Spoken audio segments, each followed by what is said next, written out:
Merci de rester fidèle au programme d'ITV. C'est parti pour cette édition du soir. Les titres. Paralysie dans le secteur des transports, ça ne roule pas.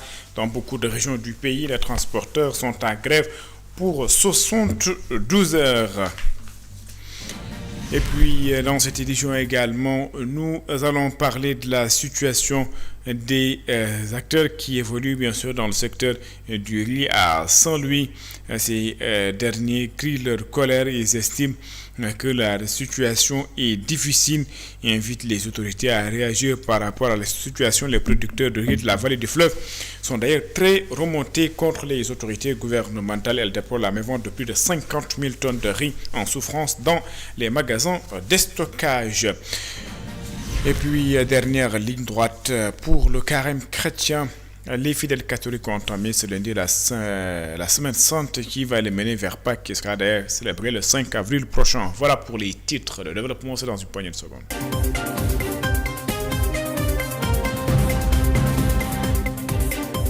Bonsoir et bienvenue. Paralysie dans le secteur des transports. Les syndicats, ou la fédération même des syndicats de transporteurs routiers du Sénégal, est en grève pour 72 heures. C'est pour dénoncer les tracasseries policières, mais également le non-respect de certains engagements qui ont été pris par les autorités. Ces transporteurs demandent donc aux autorités de leur faciliter la tâche en leur offrant des conditions favorables à l'exercice de leur métier. Je vous propose de suivre ce reportage de Ndeyali Fall qui a fait un constat en banlieue où le mot d'ordre de grève n'a pas été suivi correctement. La grève des transporteurs n'a pas eu d'impact majeur dans la banlieue dakaroise. En cause, le non-respect du mot d'ordre par certains chauffeurs. Une situation que déplore ce chauffeur de Ndiagandiaï. La grève n'a pas vraiment d'impact. Certains chauffeurs ont respecté le mot d'ordre, tandis que d'autres continuent de travailler. Les clients ne rencontrent pas de difficultés majeures, car seules quelques voitures sont à l'arrêt, alors que la majorité circule normalement. Venu ce matin de Touba pour se rendre à Sandaga, cet usager estime que cette grève pourrait ne pas ressentir. L'État a déjà déployé dans certaines régions des bus pour transporter les voyageurs. À mon avis, si le gouvernement ne communique pas rapidement, la situation pourrait évoluer. J'ai constaté en venant de Touba que des bus de l'État sont mobilisés pour transporter les clients dans plusieurs régions comme Diourbel, Touba ou même Ziguinchor. Il est donc urgent que les autorités et les syndicats discutent. Ce père de famille appelle à une concertation entre les syndicalistes et le gouvernement afin de trouver des solutions urgentes. Cette grève n'est pas normale. Les populations sont fatiguées. Il est nécessaire que les syndicalistes et le gouvernement dialoguent pour trouver des solutions. Si les autorités, notamment Ousmane Sonko, s'adressent directement aux chauffeurs, ils seront plus enclins à écouter. Parce que Sonko, vraiment, Pour rappel, les 13 syndicats signataires du préavis dénoncent le harcèlement policier, la corruption ainsi que la multiplication des points de contrôle des revendications qui les ont poussés à décréter une grève de 72 heures. Ndeyali Fall, parlons tout à fait d'autres choses. C'est pour bien sûr, restons dans le cadre de cette grève. À Nioro également, le mot d'ordre de grève a été par contre suivi. Selon les transporteurs, cette situation risque d'être difficile si les autorités ne réagissent pas au plus vite. C'est Koudjalo Assoumay. Sous la bannière de ce nouveau concept, la digitalisation n'est plus un projet lointain, mais une réalité qui s'installe au cœur des communes. Mokhtar Ndaw, directeur général de l'ANEC, a profité de cette rencontre avec les médias pour détailler les ambitions de ce package de services technologiques.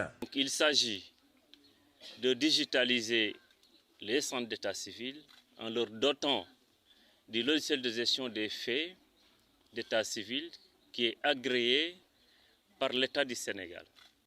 Non, excuses, nous allons sûrement revenir avec le bon élément avant la fin de cette édition. Et puis, retenez Kakar Daouda Sarr, c'est dans la commune de Sangalkam. Un litige foncier oppose donc 39 familles à un promoteur immobilier. Ces derniers se disent victimes de double vente orchestrée, selon eux, par le maire de Sangalkam lui-même. Babacar Seck. 39 familles risquent de perdre leurs parcelles à Keur Daouda Sarr dans la commune de Sangalkam. Elles dénoncent une double vente et pointent du doigt le maire. Le collectif a acquis en toute légalité un site d'environ 2 hectares pour un montant de 80 millions de francs CFA. Cette acquisition a été réalisée auprès du collectif des chauffeurs Ngor, Wakam, Yoff, après toutes les vérifications requises auprès des autorités compétentes, garantissant la régularité du titre de propriété et l'absence de tout litige. Malgré ces précautions, les membres du collectif ont découvert avec indignation l'occupation de leur site par des tierces se prévalant d'achats effectués auprès du maire de Sangalkam lui-même. Plus grave encore, il ressort de plusieurs déclarations que le maire aurait revendiqué l'acquisition du terrain postérieur à celle du collectif, par le biais d'une société immobilière dirigée par son frère, en proposant un montant supérieur en dépit de l'existence d'un titre unique déjà établi. Malgré des arrêts d'escorte, le collectif a constaté des travaux sur le site. En violation de ces décisions, des activités auraient repris sur le site, accompagnées de la suppression des marques officielles d'arrêt d'escorte. Le collectif exprime sa profonde inquiétude face à ces agissements et condamne toute tentative d'instrumentalisation de l'autorité politique. Des propos attribués au maire, évoquant sa proximité avec le pouvoir actuel, renforçant le sentiment d'injustice et d'impunité. Les membres du collectif refusent d'être les victimes d'un système où la loi serait contournée au profit d'intérêts particuliers. Le collectif des acquéreurs de Keur Daouda Sarr demande l'ouverture d'une enquête pour permettre aux 39 familles de rentrer dans leurs droits. Babacar Seck, nous restons toujours dans le cadre de cette polémique ou ce litige foncier. La coopérative des chauffeurs, de son côté, a estimé qu'elle a cédé le site de Keur Daouda Sarr, a estimé d'ailleurs qu'elle n'a jamais mandaté au dossier Mortiam qui aurait vendu les 2 hectares pour une quelconque transaction, une situation flou aux yeux de Seni Fall, président des chauffeurs de Lat-Dior. Il est également au micro de Babacar Seck. Bon, ben entreprise 3KF lañ ko jaay bi ñu tolloo ci loolu ñëw di defal suñuy papier. Donc c'est à l'entreprise 3KF que nous avons vendu le site. Au moment de faire les papiers, on s'est rapproché du maire pour la régularisation. Après ça, vu que le maire nous avait aidés, on est retourné vers lui pour qu'il nous oriente. C'est ainsi qu'il nous a recommandé une famille qui a une entreprise pour la vente. On n'avait pas mandaté Mortiam pour la vente. Il nous a plusieurs fois parlé des transactions, mais on n'a pas voulu. Nous n'avons rien touché venant de lui. On est venu ici pour rétablir la vérité par rapport au maire. Tey dañu ñëw fii pour ne maire ñi fi ñëwoon démb ne dañuy tuumaal maire parce que moo leen sot ba ñu nar a am problème moo tax ñuy leeral li ñu maire taxaw ci lii. Je le disais tantôt, dans la région de Kaolack, notamment à Nioro, le secteur de transport a été paralysé ce lundi suite au mot d'ordre lancé par la Fédération des syndicats routiers du Sénégal. Au niveau de Nioro également, de garage Dakar, garage Nioro, presque il n'y a aucun véhicule sur place. C'est les chauffeurs qui ont donc observé le mot d'ordre de grève. Nous nous rendons d'ailleurs à Nioro pour retrouver Sékou Diallo Soumaï. Au niveau des gares routières de Kaolack, c'est le vide qui dicte sa loi.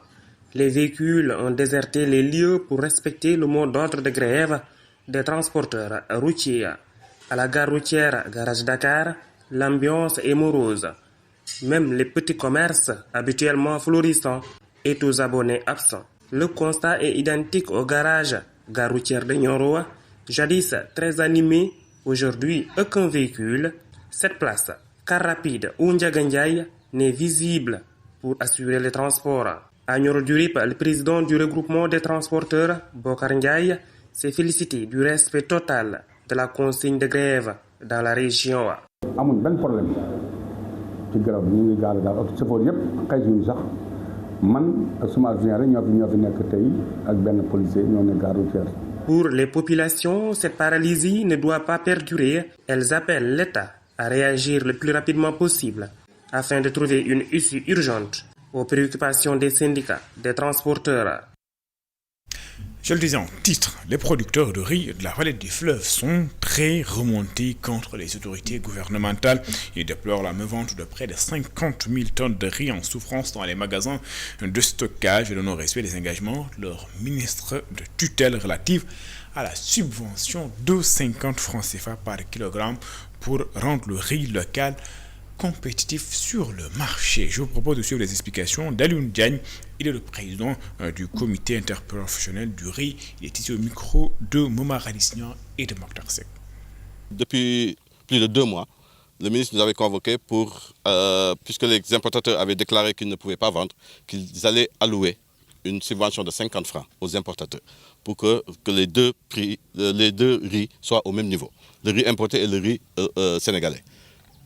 Depuis, quand le ministre a pris cette décision-là, il s'est empressé de faire une déclaration comme quoi que le problème était réglé. Mais jusqu'à présent, le ministère des Finances nous a dit que le dossier, il n'avait pas encore eu accès à ce dossier-là, donc ça ne pouvait pas se traiter. Donc pourquoi le ministre maintenant a pris une décision et ne l'a pas réalisée?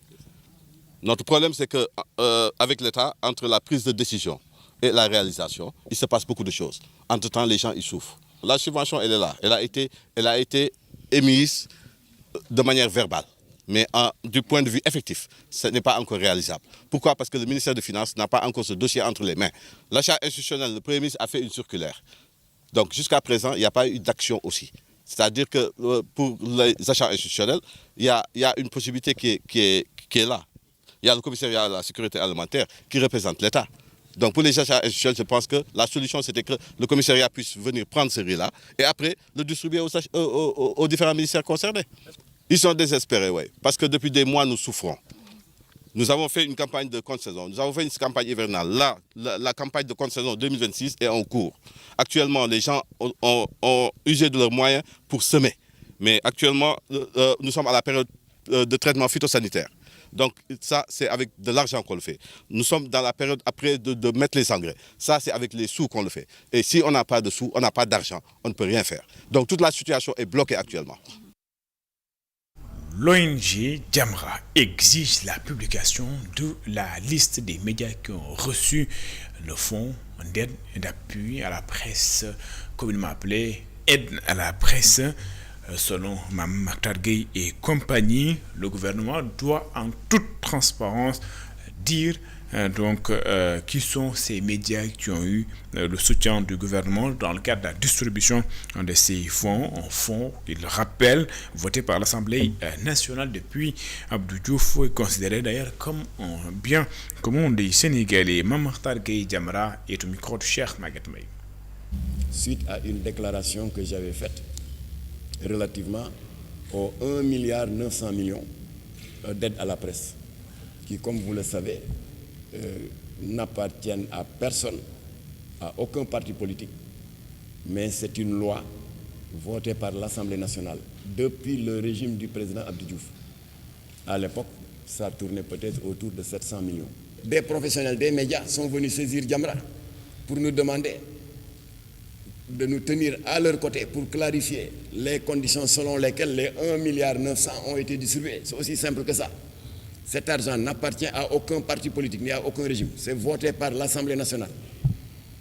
Et il ne faut pas confondre ce qui vous appartient, ce qui est un bien commun et ce qu'on vous a confié. On leur a confié cet argent-là. Non seulement ils l'ont bloqué pendant 2 ans, parce qu'ils étaient en train, soi-disant, de définir de nouveaux critères. C'est leur droit. Mais puisqu'ils l'ont distribué, Jamra et beaucoup de nos compatriotes sont en droit d'exiger la publication du rapport public pour que les Sénégalais sachent comment leurs 1,9 milliard ont été répartis entre les médias publics et privés. Voilà ce que j'avais dit et qui m'avait valu une convocation. Donc Jamra continuera donc à exiger la publication de cette liste. Ironie de l'histoire, il y a une semaine, c'est à moi, à Jamra qu'on réclamait des listes, mais c'est maintenant Jamra qui réclame la liste des bénéficiaires de la part du ministère de tutelle, c'est-à-dire du ministère de la Communication. Mame Makhtar Gueye Jamra s'est également prononcé sur l'arrestation de ces derniers jours des membres présumés d'un réseau d'homosexuels. Il estime que sur l'instruction du procureur Saliou Diko, il a remis à la brigade de la gendarmerie de Keur Massar une liste ainsi que des documents en sa possession. Une démarche expliquée par Mame Makhtar Gueye Jamra pour être beaucoup plus transparent et permettre également aux forces de défense de mieux mener leur travail face à ce réseau, dit-il, qu'il faut directement et rapidement démanteler. Mame Makhtar Gueye Jamra est également au micro de Cheikh Maguette Mbaye. Sur instruction du procureur Saliou Diko, pour que nous puissions participer à cette importante œuvre de salubrité publique lancée par les autorités judiciaires et de la gendarmerie, afin que les réseaux LGBT qui sont en train de faire des ravages dans ce pays, dans la mesure où la plupart d'entre eux sont non seulement des homosexuels, mais des homosexuels doublés de pédophiles notoires, à laquelle tout le monde a sa partition à jouer. Et vous savez que Jamra, depuis 40 ans, travaille sur la dégradation des mœurs et particulièrement sur les frasques provocatrices des lobbies homosexuels et de lesbiennes. Nous n'avons donc pas hésité, avec le commandant de brigade Abdoul Aziz Nying, de lui donner tout ce qui était en notre disposition, même ce qu'il ne nous avait pas demandé. C'est-à-dire les groupes WhatsApp que les homosexuels utilisaient pour corrompre et détruire les enfants, mais également des échanges de correspondance que des têtes de liste des associations LGBT ont eu avec certaines représentations diplomatiques. Et nous avons donné à l'État la liste de ces ambassades qui aident de manière illégale les associations LGBT en violation de leur devoir de réserve. C'était le 9 mars 2026. Et nous leur souhaitons beaucoup de courage, beaucoup de détermination pour qu'à côté du procureur Saliou Diko, que les espoirs que nourrissent légitimement les Sénégalais, particulièrement les croyants de ce pays, que ces espoirs ne soient jamais déçus. La coalition Diomaye président dans le département de Thiès siffle la fin de la récréation après les attaques répétitives contre le chef de l'État. Les partisans de Bassirou Diomaye Diakhar Faye ont promis de répondre à la hauteur des attaques contre l'institution qu'incarne le chef de l'État. Une mise à garde de la coalition départementale pour eux. L'essentiel est également de vulgariser les réalisations du président de la République en seulement 2 ans. Isidore Alexandre Sen et Samba Fall. La task force de la coalition Diomaye président du département de Thiès fait des réformes engagées par le chef de l'État de véritables outils de communication. 2 ans après son accession à la magistrature suprême, le président de la République, son Excellence Bassirou Diomaye Diakhar Faye, a engagé notre pays dans une dynamique de transformation réelle. Des mesures fortes ont été prises pour alléger le coût de la vie. On peut citer la maîtrise de nos finances publiques, la baisse du train de vie de l'État, la suppression de certaines institutions budgétivores à l'image du Conseil économique, social et environnemental, et à l'image du HCCT. Réformer ne suffit pas. Abdoulaye Fall Mao et ses camarades estiment que dans des secteurs comme l'agriculture, les résultats sont palpables. Je peux citer aussi l'augmentation des subventions dans le secteur de l'agriculture, la transparence dans le traitement des dossiers de justice, la transparence dans la distribution des intrants agricoles dans les différentes zones agroécologiques du pays, la baisse des denrées de première nécessité, la réduction progressive de l'électricité et du carburant, la réactualisation des bourses familiales. Évoquant les attaques répétées à l'encontre du chef de l'État, Diomaye président, département de Thiès, promet de faire face. télécentre boobu muy bëgg a intégré ça ne passera pas. Ne respecte le président de la République, moins qu'il donne. Si je m'aille faire un direct Premier ministre, qu'on ne respecte la République et la nation. Je suis un patriote engagé, déterminé et intéressé. Je ne permettrai personne. Enfin, c'est mon président de la République. La section départementale de la coalition Diomaye Président commence déjà la mobilisation. Elle souhaite accueillir en grande pompe le président de la République lors des festivités du 4 avril à Thiès. Toujours avec cette coalition, la coalition Diomaye Président, qui a profité également de cette tribune pour mettre sur la table les urgences auxquelles fait face la ville de Thiès. La coalition Diomaye Président de Thiès veut profiter de la fête de l'indépendance pour changer le visage de la capitale du rail. Selon les membres de la coalition Diomaye Président, Thiès a du potentiel qu'il faut exploiter. Il y a des urgences également qu'il faut régler. Voici les explications de Maître Habib Vitan, membre de la coalition Diomaye Président. Il est également président du mouvement Thiès d'abord. Il est ici au micro d'Isidore Alexandre Sen et Saint-Mofal. Penser local, agir global. Thiès dafa soxla. Thiès a besoin d'infrastructures et nous de la coalition Diomaye Président du département, nous devons rappeler ça au chef de l'État, qui est d'ailleurs très renseigné. Mais nous pensons qu'il est bien de faire une piqûre de rappel. Autre doléance, les corrections à faire pour la nouvelle ville de Thiès, car elle doit abriter des infrastructures pour les jeunes, les femmes, entre autres couches de la population. Mbour 4 aussi, c'est important.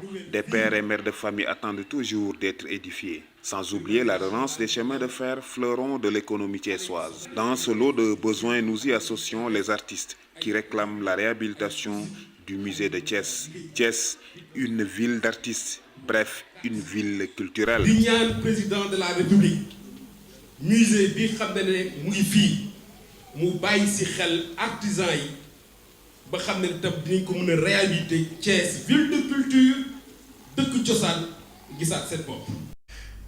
Et puis, préparatif de la 10e édition du Forum international sur la paix et la sécurité en Afrique, prévu le 21 avril à Dakar. Le ministère des Affaires étrangères a d'ailleurs échangé avec plusieurs journalistes et éditorialistes africains. Une rencontre qui portait sur la thématique l'Afrique face aux défis de sécurité. Le ministre de l'intégration africaine des Affaires étrangères estime qu'il est essentiel d'adopter une vision élargie de la sécurité, intégrant bien sûr les dimensions humaines, environnementales et économiques. Cher réunion que je vous propose d'écouter des tissus au micro de Elisabeth Grastine et de Mafalfal. Ce forum est un forum qui est fait pour recueillir des propositions des participants. Je pense que ce serait préjugé, n'est-ce pas, d'ores et déjà des résultats si j'avais à les annoncer. Je pense que c'est au bout, n'est-ce pas, des discussions qui seront menées, au bout des discussions, donc à l'issue de ces discussions où on aura les propositions, qu'on pourra savoir quelles sont les innovations. Et je m'attends à des innovations parce qu'on ne doit pas se réunir uniquement pour discuter, n'est-ce pas, de façon aérienne. Il faut donc faire des propositions concrètes. Nous avons des difficultés, n'est-ce pas, dans notre espace sous-régional. Nous savons ce qui se passe dans le Sahel, en particulier dans le Sahel central. Nous voyons aussi ce qu'il y a à faire en termes de collaboration, de coopération entre la CEDEAO et les entités autres, n'est-ce pas, que la CEDEAO. Nous savons ce que l'Afrique aussi peut et doit faire. Je pense donc qu'il nous faudra faire preuve vraiment de cran, il nous faudra faire preuve d'imagination pour voir comment proposer des solutions, en tout cas qui pourraient nous pousser à régler, à faire face à tous ces défis auxquels nous faisons face. Et ces défis sont naturellement définis dans le thème du forum. C'est des défis d'intégration, c'est des défis de stabilité et c'est des défis de souveraineté. Et je pense donc qu'on attend que tous les participants puissent se pencher sur tous ces défis et surtout proposent des solutions concrètes. Et puis, centenaire de Cheikh Ahmed Tidiane Sy Al Maktoum, qui a été célébré à Diamniadio, une occasion Un colloque international qui a réuni d'ailleurs d'éminentes personnalités religieuses, universitaires, chercheurs ont donc débattu sur l'héritage et l'influence spirituelle de Cheikh Ahmed Tidiane Sy Al Maktoum, le président de l'Assemblée nationale El Hadj Malick Ndiaye, qui a d'ailleurs représenté le gouvernement du Sénégal, a d'ailleurs cité le guide religieux en un exemple. Je vous propose de l'écouter, il est ici au micro de Babkassé. Rendre hommage à Serigne Cheikh Tidiane Sy Al Maktoum, c'est d'abord reconnaître la profondeur de sa dimension humaine. Il fut un modèle d'humilité, de générosité et d'engagement au service des autres. Il savait tendre la main, écouter sans juger, conseiller avec sagesse et guider avec bienveillance. Sa vie fut un témoignage constant de la noblesse du cœur et de l'importance de servir la communauté avant soi-même. Mais au-delà de l'homme, il y a l'héritage. Et cet héritage, il ne l'a pas seulement reçu, il l'a transcendé. Par la profondeur de son intelligence, la précocité de son engagement et la liberté de sa pensée, il s'est imposé comme l'une des figures les plus marquantes de l'islam et de la réflexion contemporaine au Sénégal. Très tôt, il a porté une vision éclairée de l'islam, conciliant harmonieusement foi et progrès, spiritualité et responsabilité sociale. Il nous a enseigné avec force et constance que la religion n'éloigne pas de l'action, mais qu'elle en constitue au contraire la source et le fondement. Que le savoir est une exigence permanente et que l'éducation demeure la clé de toute transformation durable des sociétés. Et puis, je le disais en titre, dernière ligne droite pour les fidèles chrétiens. Pour donc le carême chrétien, les fidèles catholiques ont entamé ce lundi la semaine sainte qui va les mener vers Pâques, qui sera d'ailleurs célébrée le 5 avril prochain. Les fidèles donc chrétiens rencontrés par Elisabeth Gracine et Moussa Dia estiment qu'ils entendent redoubler d'efforts en cette dernière semaine du Saint temps de carême. Je vous propose d'ailleurs de suivre ce reportage. Il était venu se recueillir en toute quiétude devant la statue de la Vierge Marie à l'église Saint-Pierre des Baobabs. Antoine Georges Yandi, paroissien de Saint-Jude, connu pour son rôle de Mathias dans la série dogmatique, affirme vouloir vivre cette semaine sainte dans la prière et le recueillement. Avec les dimanches des rameaux, toujours, et nous sommes toujours dans l'attente de la résurrection. Donc c'est avec une, joie et également une source de motivation. C'est une source de motivation qui nous est offerte par l'Église catholique en ce temps où l'Église nous invite au recueillement, à la prière, mais surtout à la foi. Donc moi personnellement, ce que je compte vivre, comment je compte vivre le temps, c'est dans la prière et c'est au mieux de participer à toutes les célébrations. Dans les locaux du centre Saint-Augustin, Louise Ndiaye, elle résume en 3 mots l'essence même de cette période liturgique. Pour la Semaine Sainte, moi je dirais qu'il y a 3 mots d'ordre, notamment la prière, l'introspection et le silence. Donc c'est vraiment une semaine où on est censé se préparer vers la montée. Donc c'est vraiment une semaine de silence et de prière. Pour Hélène Marthe Bassène, connue pour son rôle de Nelly dans la série dogmatique, l'essentiel reste la prière. Semaine sainte, je compte la débuter dans la prière et la finir également dans la prière.